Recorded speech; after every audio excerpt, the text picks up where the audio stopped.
What was your favorite place we visited and why? My favorite thing was when we went to the Alamo because the catechesis that Garde gave about Father Antonio really inspired me to be like him, to let go of my desires and my wishes and my goals to serve others and be an instrument of God.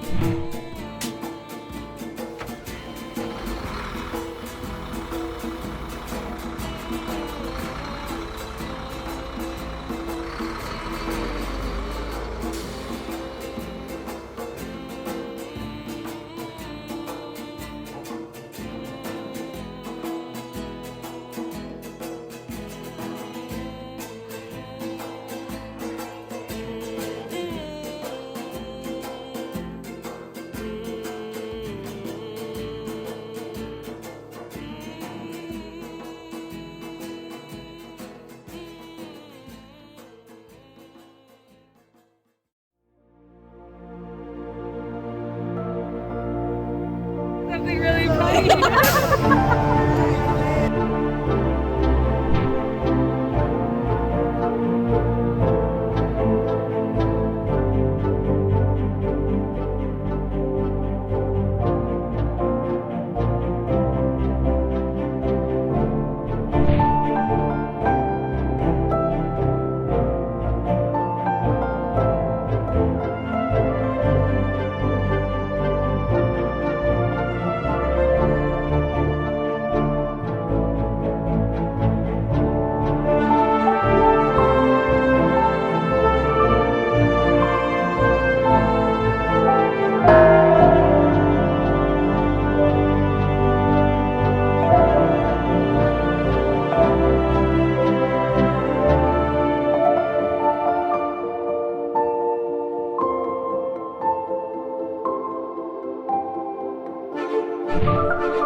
think this retreat is very providential because, out in the world we see that all the youth get bombarded with like concrete actions of, how to do this, how to live like the world, how to have boyfriends before age, all these other, that to the regular society is just like normal things. And we see that for the youth.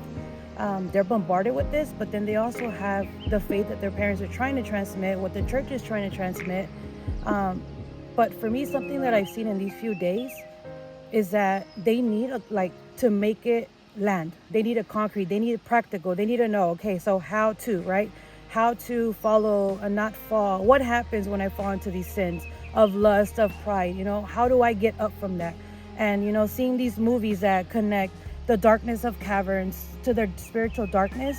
Okay, we're in darkness, now what? To be able to teach them these tools, these weapons that the church has come to give us as a team, that we've been there, done that, and now to be able to give back to them is something that they, we see the joy, we see the fruits of everything that they're responding, that they're listening to, that they're happy when they're seeing, that they're willing to pray the rosary.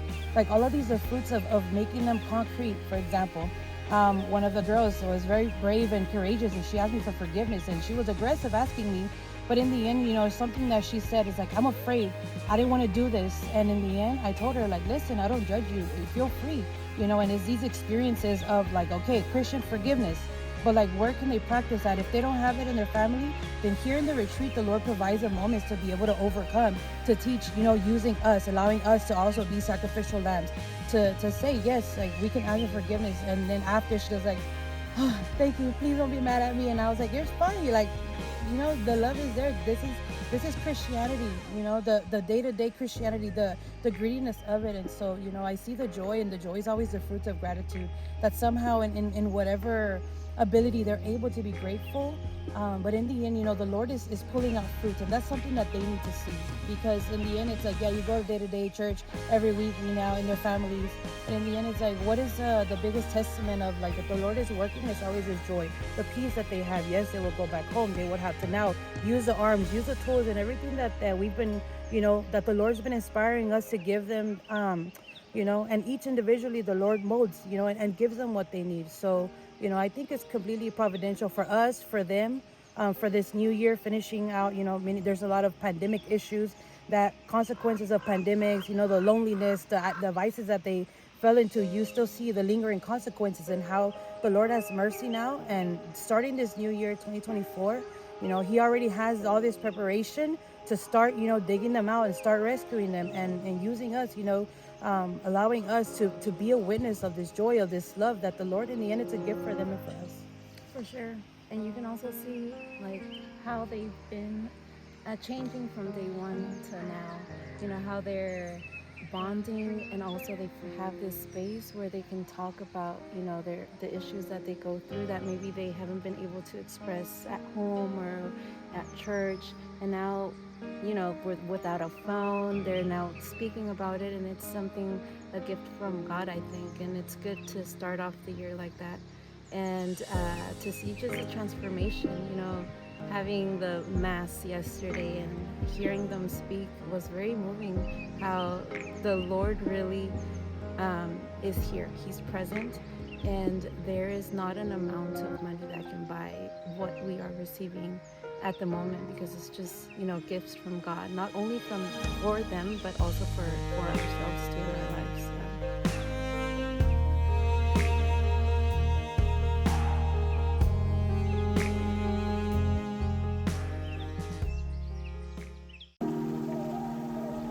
What has been your favorite place, and why? My favorite place was learning about St. Teresa of Lisieux and visiting her shrine, because it taught me about how to take advantage of the little moments and to pray to God, because those are the times where I need Him the most. Whenever I'm in the darkest place, whenever I am struggling with accepting whatever's going on in my life, to be able to pray to her, to pray to God, to be able to help me and heal my heart, because I know I can't do it on my own.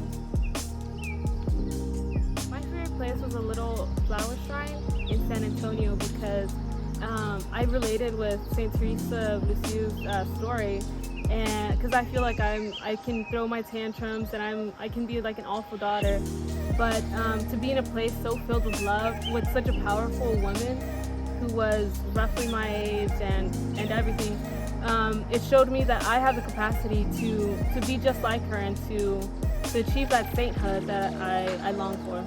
I like the Basilica of the Little Flower, the Teresa of the Little Flower, because it made you, well, we prayed the rosary there, and it made me feel at peace being there and praying it.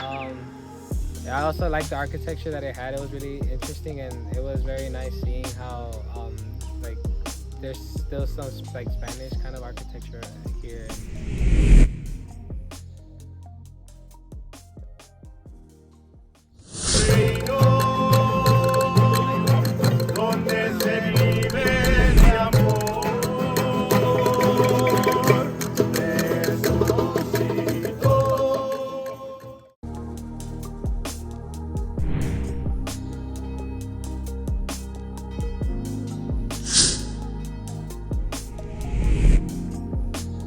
So she was born in France. As I said, she died when she was 24, and her feast day is October 1st. And one of the things about her was that from a very young age, she very much wanted to be at the will of the Lord. Señora de los ángeles, salve raíz, salve puerta,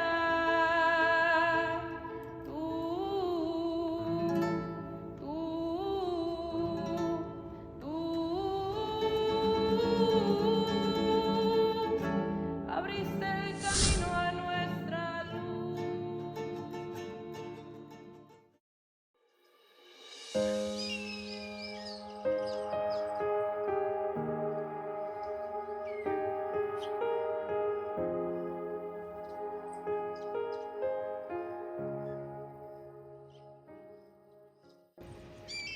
So I guess looking at this pilgrimage, I'm really surprised by how it's touching the youth, how it's really reaching them. And I say that because it wasn't easy, taking the days off of work, getting people to take care of, our children. And at first I was really cautious, if it would be worth it, But actually being here, being able to prepare with the team, preparing the 7 sins, I see how God really sees that more than anything. This is for me, and then it's for the youth. I got to prepare the sin of pride, and following the sin of sloth and avarice. And honestly, preparing it, it really made me see my sin, that this has been my story, that this has been me.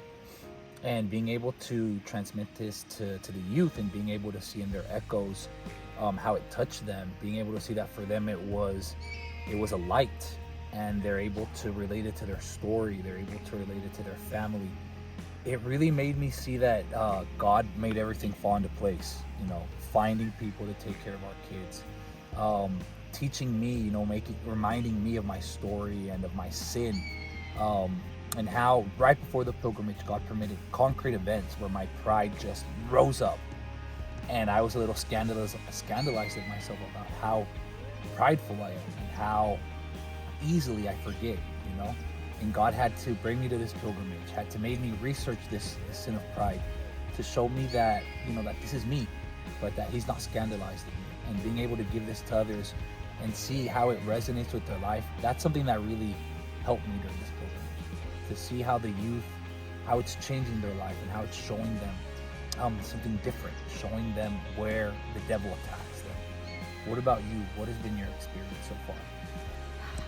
So I think for me, kind of how you touched up on the capital sins and how I got to do envy and gluttony, and those have been the 2 sins that I've been battling with the most, especially during this time, always comparing, always finding everything wrong.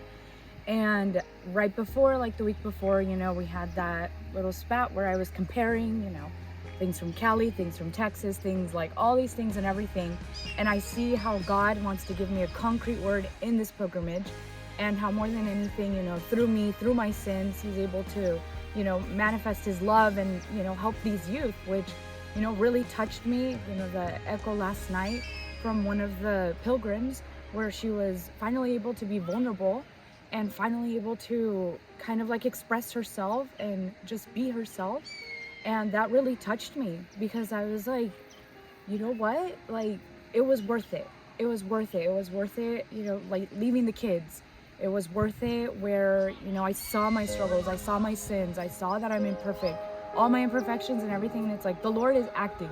Like, I don't have to do anything. He just acts through me. And I was just like, you know, it really, really touched me. I mean, it's been touching me this whole time, you know, like the sins, but also the hospitality, the love that he's shown me through San Antonio, how this couple took us in, how all of these families took all these youth in on New Year's Eve, like the feasts and everything, and how they're in a precarious situation, but they still have a thankful heart where it's like, let's take in these pilgrims, let's take in Christ. And so for me, that, like, throughout this time, that's what has been really touching me. And you know, it helps me to enter into this Eucharist that we're going to be celebrating and to be thankful, to truly be thankful, and to see my life as a whole, you know, my marriage, my kids, one on the way, and to just see that, you know, God does everything perfectly. So I'm thankful that we're here. I'm thankful that God provided, and, you know, that your parents are taking care of our kids, and, you know, that our kids are fine, and that everything is going well.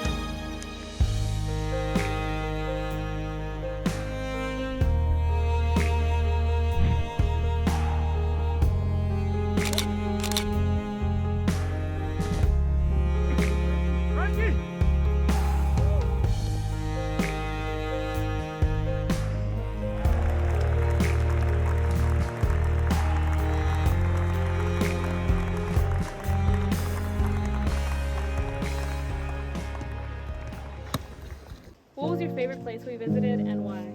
Favorite place was when we visited the caverns, when we were in the darkness and they lit a flame, because although it didn't make too much sense to me at the time, upon reflecting over my year, I saw that the Lord illuminated a dark crevice in my heart, which was when I lost my grandfather earlier this year. And the Lord invited me to be happy that I met him and be happy that I have these memories with him and to pray for his soul. My favorite place was the cave, the no-name cave. And the reason why, because I saw my darkness inside. I saw how God has came into my life this past few years and light up that lighter over and over again for me to follow it. So I think it made an impact on this new year and to start my year better.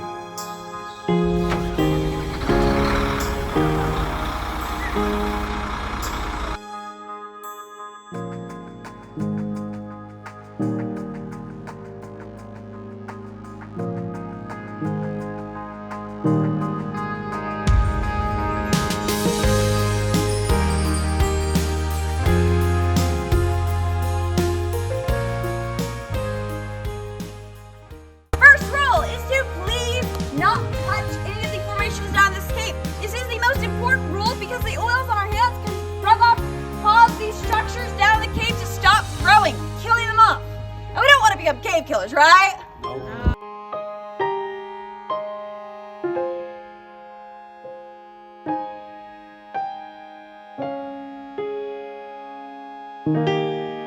Place down the gravel. We put in the lights and we blasted out the entrance. We were so pumped to give this first cave tour that when the people came down mid-around the spot, somebody asked, "Hey, what's this cave called?"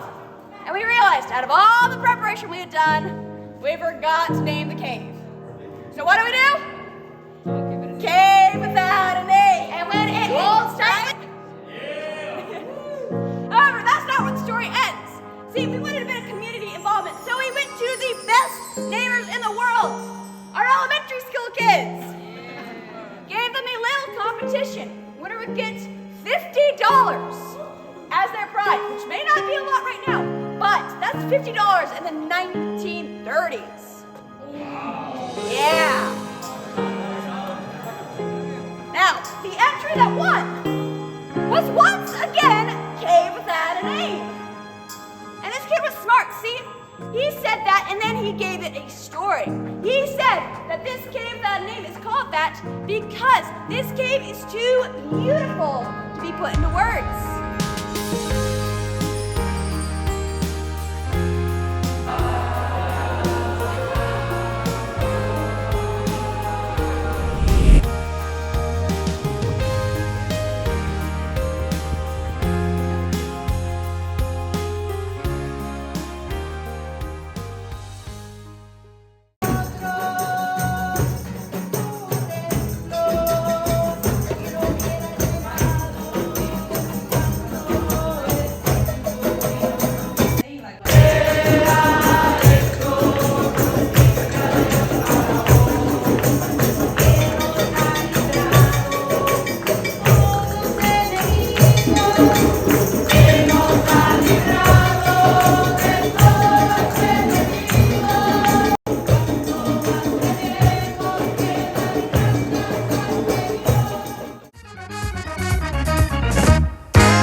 I can say it's here at the ranch because I was able to see myself in these capital sins that have been told to us, because I see how the 2023 I live in this misery of just blaming others and this full of judgments and sins.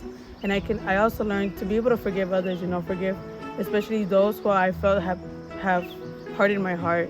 And I'm just really excited to go into this new year and to be able to go back home and forgive the people who I love. Favorite place we visited is the Mole Ranch. Well, I guess right here where we've been, because there's beautiful scenery, but also because we've been able to reflect on different capital sins, reflect on ourselves, being able to pray the rosary. And so then also here we have been able to start the new year, and just realizing that I've already started off great, being able to pray the Eucharist, pray the Rosary, and that's how I want to continue my year, to know that I'm here in this beautiful place, but I do have to return home to my problems, to my worries. But with Him, asking Him for help to fall in love with Him, then I'll be able to do it.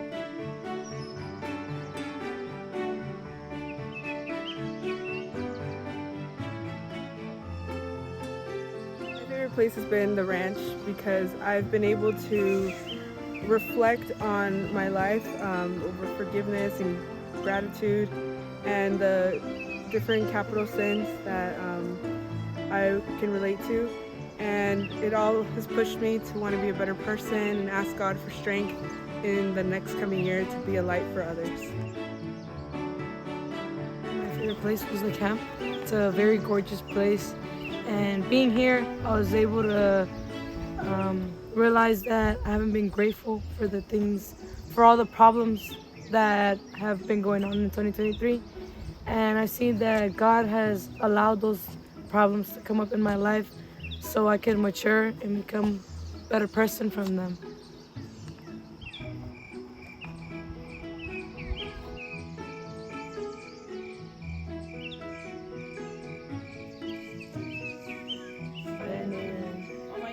Forgive us our sins, save us from the fires of hell. Misery of the Blessed Virgin Mary, we may imitate what they contain and obtain what they promise through the same Christ our Lord. Amen. In the name of the Father, Son, and Holy Spirit. Amen.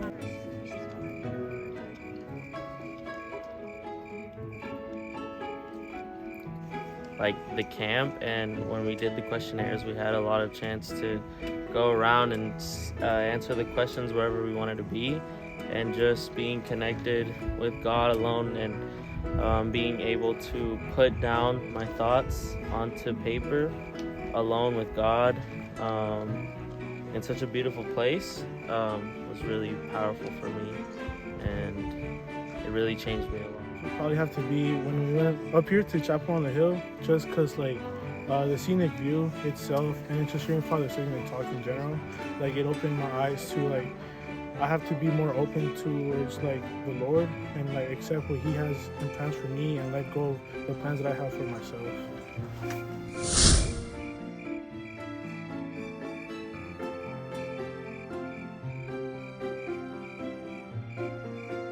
Of having this gratitude and being able to see how the Lord is not only speaking to them through us, because we're doing the service, or at least I say for myself, humbly, putting myself out there, leaving our kids behind, leaving our family behind for the holidays, but seeing that the Lord is acting through them, because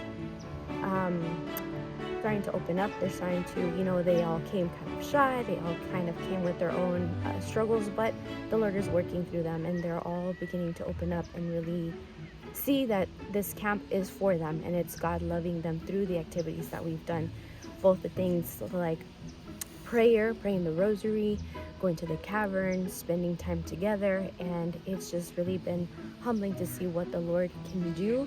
And it's not in our own strength as catechists, as a couple, it's what the Lord can do with the youth to be able to bring them closer to this faith that we're speaking to them about, so that it can become flesh in them and they can continue it on and pass it on to somebody else. What about you? This is plain and simply the only reason we're here is, that we were shown love, and so we hope to give love. And so it's one of the things that, reflecting back on it, it's a little rough at times, but we know that He's doing His work from heaven.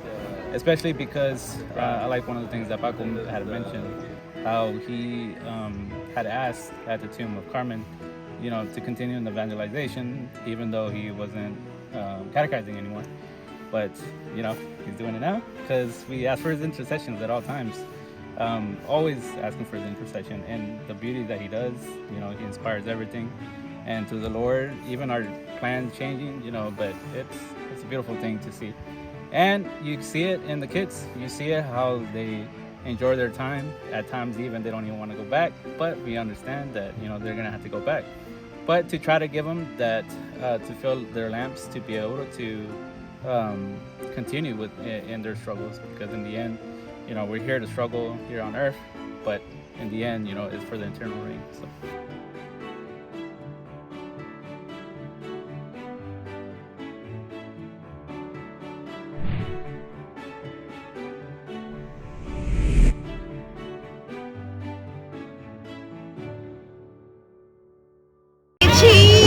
Oh wait, it's a video.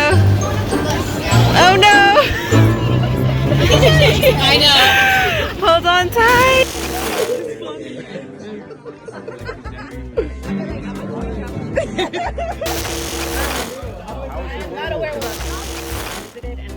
I can say my favorite places here at the ranch because I was able to see myself in all these sins, like capital sins that were being cut.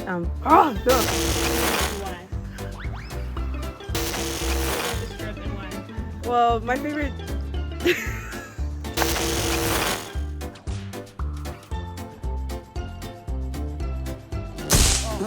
Food, people taking pictures of themselves.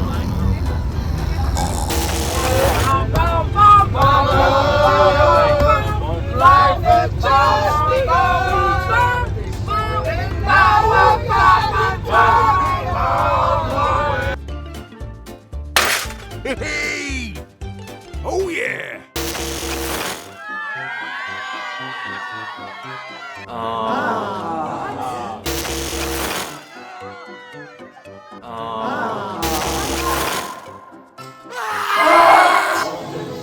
It's one of the few times in your life you'll experience this kind of darkness. Buen Nation, Alquinsation de Gabrielation. Muchachos y también padre. La invitamos a este 15 con un cantante cristal.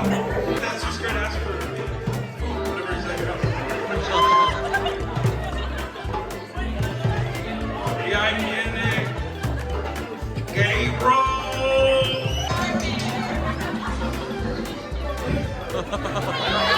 Ahí viene la papá y la madrina.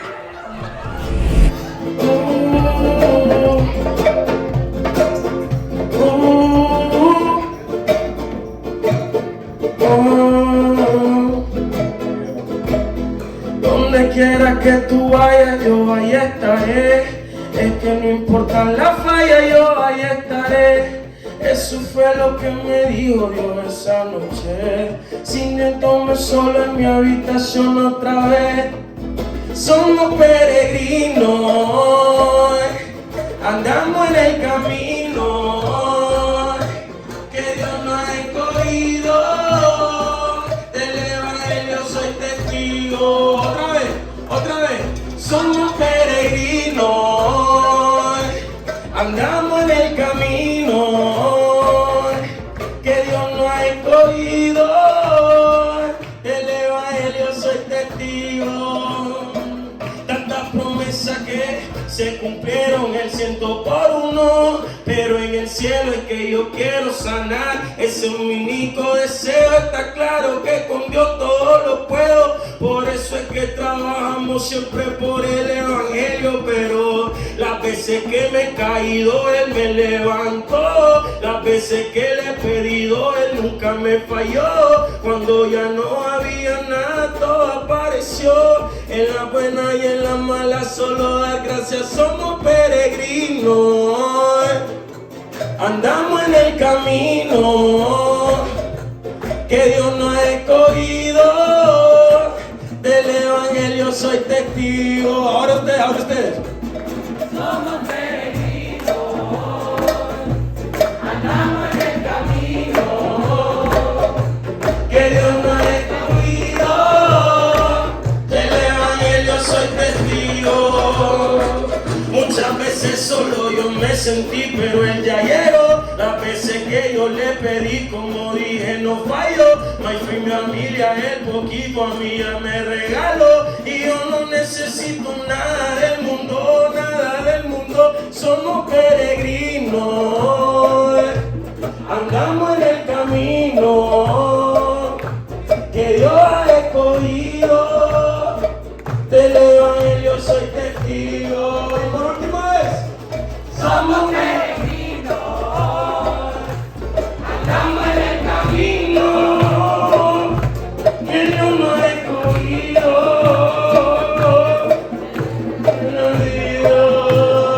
Una, somos peregrinos, mano arriba, andamos en el camino